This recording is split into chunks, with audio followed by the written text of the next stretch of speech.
आदरणीय सभापति जी, आज भारत डिजिटल पेमेंट सिस्टम पूरी दुनिया में एक उदाहरण बना है। विश्व के लोग, मैं G20 समूह में जब भी गया, भारत की डिजिटल इंडिया मूवमेंट को लेकर के, डिजिटल पेमेंट को लेकर के विश्व के समृद्ध देशों को भी अचरज होता है और बड़ी जिज्ञासा के साथ हमें सवाल पूछते हैं। ये भारत की सफलता की बहुत बड़ी कहानी है। माननीय सदस्य प्लीज, ये तरीका ठीक नहीं है। नो। आदरणीय सभापति जी, जैसे जैसे भारत आगे बढ़ रहा है, स्वाभाविक है प्रतिस्पर्धा भी बढ़ रही है और चुनौतियां भी बढ़ रही है। जिन्हें भारत की प्रगति से दिक्कत है, जो भारत की प्रगति को चुनौती के रूप में देखते हैं, वो गलत हथकंडे भी अपना रहे हैं। ये ताकतें भारत की डेमोक्रेसी, डेमोग्राफी और डायवर्सिटी पर हमला कर रही है और ये चिंता सिर्फ मेरी नहीं है, ये चिंता सिर्फ सरकार की नहीं है, ये चिंता सिर्फ ट्रेजरी बेंच की नहीं है। आदरणीय सभापति जी, देश की जनता और माननीय सुप्रीम कोर्ट तक सबको इन बातों से चिंतित है। सुप्रीम कोर्ट ने जो कहा है, वो कोर्ट मैं आज सदन के सामने रखना चाहता हूं। सुप्रीम कोर्ट का एक कोर्ट देश के करोड़ों करोड़ लोगों के लिए भी कैसे कैसे संकट आने की संभावनाएं दिख रही है, इसकी तरफ इशारा करता है। आदरणीय सभापति जी, सुप्रीम कोर्ट ने अपने एक जजमेंट में बड़ी गंभीरतापूर्वक कहा है और मैं कोट पढ़ता हूं,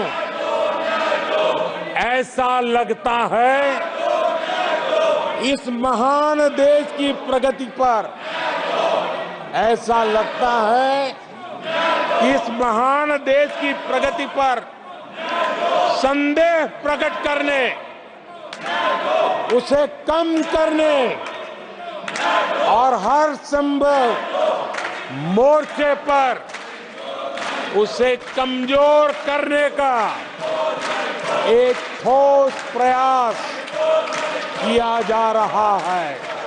ये सुप्रीम कोर्ट की बात पढ़ रहा हूं। सुप्रीम कोर्ट आगे कह रही है, इस तरह के किसी भी प्रयत्न या प्रयास को आरंभ में ही रोक दिया जाना चाहिए। देश की सुप्रीम कोर्ट का एक कोर्ट है।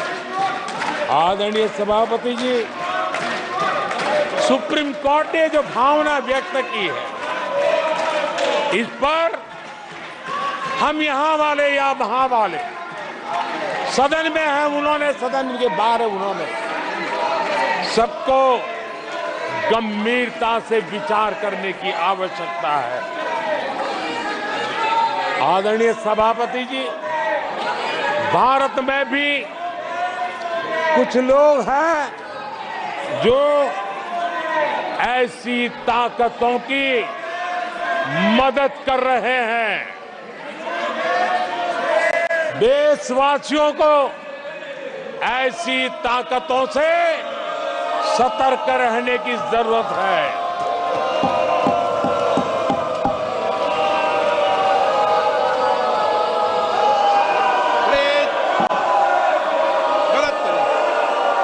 आदरणीय सभापति जी, 2014 में सरकार में आने के बाद देश के सामने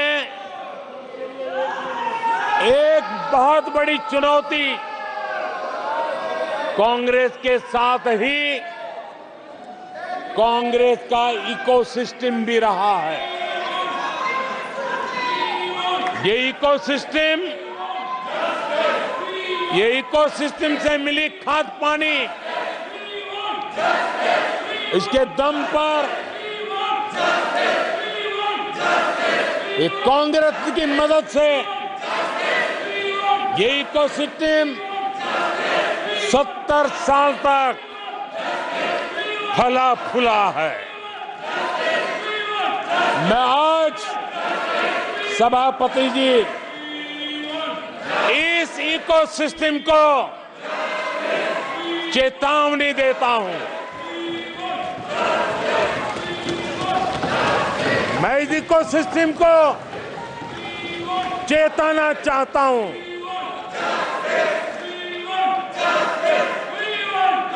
इकोसिस्टम की जो हरकतें हैं, जिस तरह इकोसिस्टम ने ठान लिया है कि देश की विकास यात्रा को रोक देंगे, देश की प्रगति को डिरेल कर देंगे, मैं आज इकोसिस्टम को बता देना चाहता हूं, उसकी हर साजिश का जवाब अब उसी की भाषा में मिलेगा।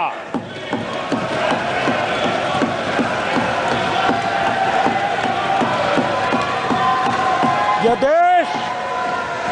देश विरोधी साजिशों को कभी भी स्वीकार नहीं करेगा।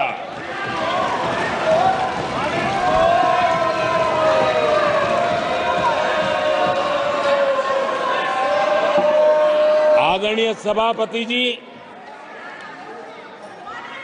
ये ऐसा कालखंड है जब दुनिया भारत की प्रगति को बहुत गंभीरता से ले रही है, हर बारीकी को नोटिस कर रही है। आदरणीय सभापति जी, अब चुनाव हो चुके हैं। 140 करोड़ देशवासियों ने 5 साल के लिए अपना निर्णय जनादेश दे दिया है।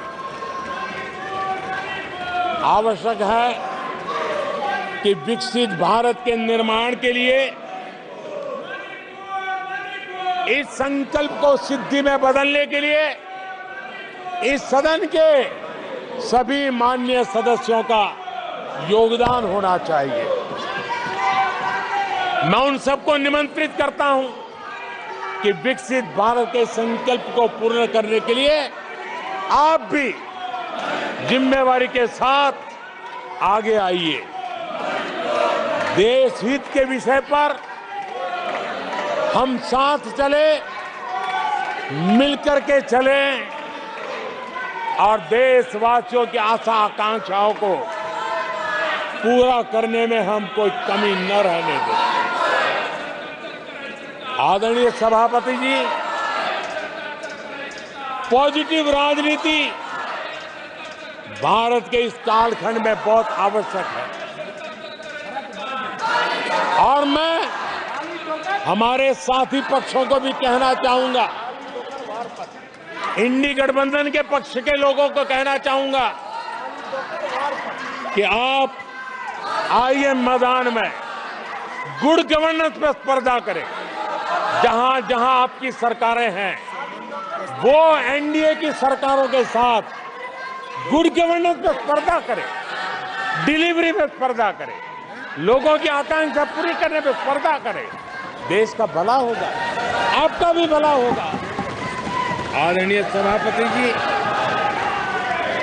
आप अच्छे कामों के लिए एनडीए के साथ स्पर्धा करें।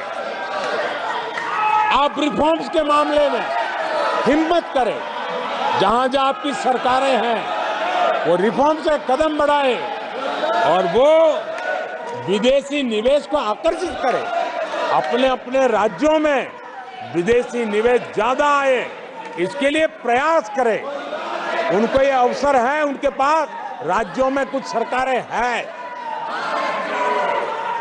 और इसके लिए वो भाजपा की सरकारों से स्पर्धा करें, एनडीए की सरकारों से स्पर्धा करें, सकारात्मक स्पर्धा करें।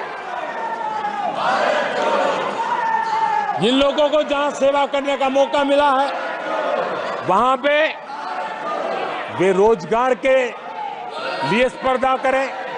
कौन सरकार ज्यादा रोजगार देती है उस स्पर्धा के लिए मैदान में आए, एक तंदुरुस्त स्पर्धा हो। साथी आदरणीय सभापति जी, हमारे यहां भी कहा है कि गहना कर्मणो गति ही, गहना कर्मणो गति है, यानी कर्म की गति गहन है। इसलिए आक्षेप, झूठ, फरेब, डिबेट ऐसी जीतने के बजाय कर्म से, कुशलता से, समर्पण भाव से, सेवा भाव से जरा लोगों के दिल जीतने के लिए कोशिश होनी चाहिए।